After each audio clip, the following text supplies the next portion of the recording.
നമസ്കാരം. ഇന്നും ഒരു ജീവകാരുണ്യ വാർത്ത തന്നെയാണ് ഫസ്റ്റ് വൺ സ്റ്റേറ്റ് മീഡിയക്ക് റിപ്പോർട്ട് ചെയ്യാനുള്ളത്. പയ്യന്നൂർ അരവഞ്ചാൽ സ്വദേശിയായ VK മോഹനൻ. അദ്ദേഹം വർഷങ്ങളായി പക്ഷാഘാതത്തെ തുടർന്ന് ഒരു ഭാഗം തളർന്നു പോയിരിക്കുന്ന ഒരു മനുഷ്യനാണ്. ജീവിക്കാൻ മറ്റു മാർഗങ്ങളൊന്നുമില്ല. ലോട്ടറി വിൽപ്പനയാണ്. അപ്പോൾ പയ്യന്നൂരിലെ ജീവകാരുണ്യ പ്രവർത്തക കൂടിയായ ഡോക്ടർ സുജ വിനോദ് അദ്ദേഹത്തിന് ഒരു ലോട്ടറി സ്റ്റാൾ ഇട്ട് നൽകിയിരിക്കുകയാണ്. പയ്യന്നൂരിൽ പോലീസ് സ്റ്റേഷനും കോടതിക്കും ട്രഷറിക്കുമൊക്കെ അടുത്തായിട്ട്, ട്രഷറിക്ക് തൊട്ട് മുന്നിൽ തന്നെ ആയിട്ടാണ് ഈ ലോട്ടറി സ്റ്റാൾ സ്ഥാപിച്ചിരിക്കുന്നത്. അദ്ദേഹത്തിന്റെ ഒരു ജീവിതം ഇപ്പോൾ തീർത്തും ഒറ്റപ്പെട്ടിട്ടാണ്. ലോഡ്ജ് മുറികളിലൊക്കെ ഒരു വീട് പോലും സ്വന്തമായി ഇല്ലാത്തത് കൊണ്ട് അത്രയും വിഷമതകളിലൂടെയാണ് മോഹനേട്ടന്റെ ജീവിതം മുന്നോട്ട് പോകുന്നത്. ഇങ്ങനൊരു ലോട്ടറി സ്റ്റാൾ ലഭിച്ചതിലൂടെ ചെറിയൊരു വരുമാനം ഉണ്ടാക്കാനും ജീവിതം ഇനിയെങ്കിലും മുന്നോട്ട് നല്ല രീതിയിൽ നടത്താനും കഴിയുമെന്നുള്ള വലിയ പ്രതീക്ഷയിലാണ് മോഹനേട്ടന്റെ വാർത്ത കാണാം. ലളിതമായ ചടങ്ങായിരുന്നു ഉദ്ഘാടനം. പയ്യന്നൂർ നഗരസഭാ ചെയർമാൻ സരിൻ ശശി ലോട്ടറി സ്റ്റാളിൻ്റെ ഉദ്ഘാടനം നിർവഹിച്ചു. കൗൺസിലർ ദിനൂപ് അധ്യക്ഷത വഹിച്ചു. എൻ്റെ നിലവിലത്തെ പ്രശ്നം വെച്ചാൽ സ്വന്തമായിട്ടൊരു വീടില്ല, പിന്നെ ട്രീറ്റ്മെൻറ്റിന് മുമ്പോട്ട് പോകാനുള്ള സാമ്പത്തിക പ്രശ്നം.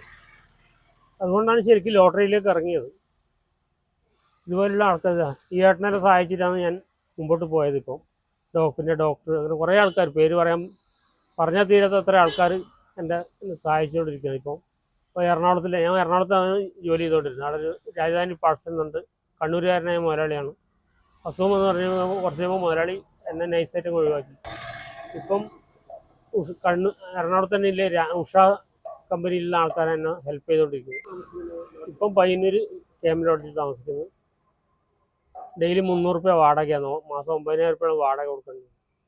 അതും ഈ ലോട്ടറി വിറ്റിട്ടും കുറേ ആളുടെ സഹായത്തിലൂടെ കൊണ്ട് മുമ്പോട്ട് പോകുന്നത്.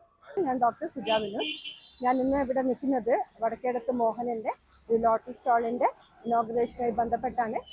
മോഹനന് കുറേ വർഷമായിട്ട് സ്ട്രോക്ക് വന്ന് ഇടതുഭാഗം തളർന്ന ഒരു മനുഷ്യനാണ്.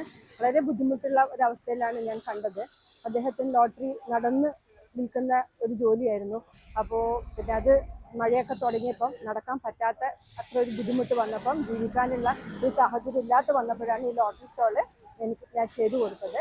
അപ്പോൾ അദ്ദേഹത്തിന് ചില താമസിക്കാൻ ഒരു വീടോ റൂമോ ഒന്നും കിട്ടിയിട്ടില്ല. ഇപ്പോൾ ഒരു 300 രൂപ വാടക കൊടുത്ത് ലോഡ്ജിലാണ് താമസം. അപ്പോൾ അത് താങ്ങാൻ പറ്റാത്ത ഒരു ചിലവാണ്. അപ്പോൾ എവിടെയെങ്കിലും അദ്ദേഹത്തിന് സൗകര്യത്തിന് ഒരൊറ്റ മുറിയെങ്കിലും ആർക്കെങ്കിലും ചെയ്തു കൊടുക്കാൻ പറ്റിയാൽ വാടക കൊടുക്കും. അപ്പോൾ എവിടെയെങ്കിലും ഒന്ന് അറേഞ്ച് ചെയ്ത് കൊടുക്കാൻ പറ്റിയാൽ വലിയ സഹായമായിരുന്നു. സന്മനസ്സുകളായ എല്ലാ സഹോദരങ്ങളും ഒന്ന് ഈ വീഡിയോ കൊണ്ട് സഹായിക്കണമെന്ന് വിനീതമായിട്ട് അഭ്യർത്ഥിക്കുന്നു. എൻ്റെ പേര് റോയി എന്നാണ്. മോഹനെ ഞാൻ വളരെ ചെറുപ്പത്തിൽ അരവഞ്ചാലിലാണ് ഞാൻ പണ്ട് താമസിച്ചുകൊണ്ടിരുന്നത്. വളരെ ചെറുപ്പത്തിലാണ് മോനെ കണ്ട ഒരു ഓർമ്മ. പിന്നെ ഞാനൊരു 10-22 വർഷമായിട്ട് ഇവിടെ കോറത്തേക്ക് താമസമായിട്ട് വന്നതാണ്. അപ്പോൾ ഞാൻ ഇതിനിടയ്ക്ക് ഒരു മാസം മുമ്പ് ഞാൻ ആ ഇന്ത്യൻ കോഫി ഹൗസിൽ ഉച്ചയ്ക്ക് ഫുഡ് കഴിക്കാൻ കയറിയ സമയത്ത് ഇവനാണെന്ന് ഭക്ഷണം കഴിക്കുന്നില്ല. അപ്പോൾ ഞാൻ പെട്ടെന്ന് അവിടെ കണ്ട് പരിചയമുണ്ടല്ലോ എന്നുള്ളൊരു മുഖം എനിക്ക് തോന്നി. ഞാനൊന്ന് ചിരിച്ചിട്ട് പോയി. ഞാൻ ആരെ കണ്ടാലും ചിരിക്കുന്ന ഒരു സ്വഭാവം കൊണ്ട് ചിരിച്ചു പോയി. തിരിച്ചു വരുമ്പോൾ ഞാൻ അത് ചോദിച്ചു, എവിടെ ഒരു പരിചയം.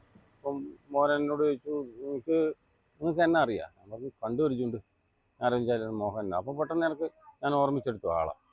അങ്ങനെ മോഹനെ കുറിച്ച് സംസാരിച്ചിട്ട് അവൻ്റെ അവസ്ഥയെല്ലാം പറഞ്ഞു. ഇങ്ങനെ സ്ട്രോക്ക് വന്ന അവസ്ഥയും ഇപ്പം കുടുംബമൊന്നും ഇതിൽ കൂടെ ഇല്ല എന്നുള്ള അവസ്ഥയിലും പറഞ്ഞു. അപ്പോൾ എന്നാൽ നിൻ്റെ നമ്പർ ഏതായാലും എനിക്ക് തന്നെ എന്ന് പറഞ്ഞ് ഞാൻ നമ്പറും വാങ്ങി പുറത്തേക്ക് പോയി. അപ്പോൾ നോക്കുമ്പോൾ എൻ്റെ അക്കൗണ്ടിൽ അന്നേരം പൈസ ഇട്ടായില്ല. അപ്പം വൈഫിൻ്റെ പുറത്ത് ഞാൻ വൈഫിനോട് പറയുമ്പോൾ വൈഫ് പറഞ്ഞാൽ നമുക്ക് ഇട്ട് കൊടുക്കാൻ പറഞ്ഞു. അപ്പോൾ വൈഫ് പൈസ ഇട്ടെന്ന് ഞാനത് എൻ്റെ അക്കൗണ്ടിൽ ഇട്ട് കൊടുത്തിട്ടാണ് ഞാൻ രണ്ടാമത് ഇവൻ്റെ അടുത്തേക്ക് പോകുന്നത്. ഞാൻ പറഞ്ഞു, നിൻ്റെ അക്കൗണ്ടിൽ ഞാൻ 5,000 രൂപ ഇട്ടിട്ടുണ്ട്, നീ ലോട്ടറി അത് ചെയ്യുന്നു പറഞ്ഞു ആദ്യം. അപ്പോൾ അത് നീ തൽക്കാലം ചെയ്യുമെന്ന് പറഞ്ഞു. അപ്പോൾ അന്ന് ആ ഒരു വാക്കിനോട് ചോദിച്ചു, തരാനുണ്ടാവുമോ അന്ന്. ഞാൻ പറഞ്ഞു, ഉണ്ടായിട്ട് ഒരിക്കലും തരലുണ്ടാവില്ല, ഇല്ലായ്മയിൽ നിന്ന് തരുന്നതാണ്. അതെ, നീ ചോദിച്ചാൽ എനിക്ക് ചിലപ്പം തരാനൊരു മടിയുണ്ടാവും, പക്ഷേ നീ ചോദിക്കാത്തതുകൊണ്ട് തരാൻ എനിക്ക് സംതൃപ്തിയോടെ തരുന്നതാണ്. അതും സാരമില്ല, എല്ലാം ശരിയാവും എന്നെല്ലാം പറഞ്ഞ് ഞാൻ പോയി. അതിനുശേഷം ഇപ്പോൾ ലോട്ടറി ഉദ്ഘാടനത്തിന് എന്നെ വിളിച്ചു ഇന്നലെ രാത്രി.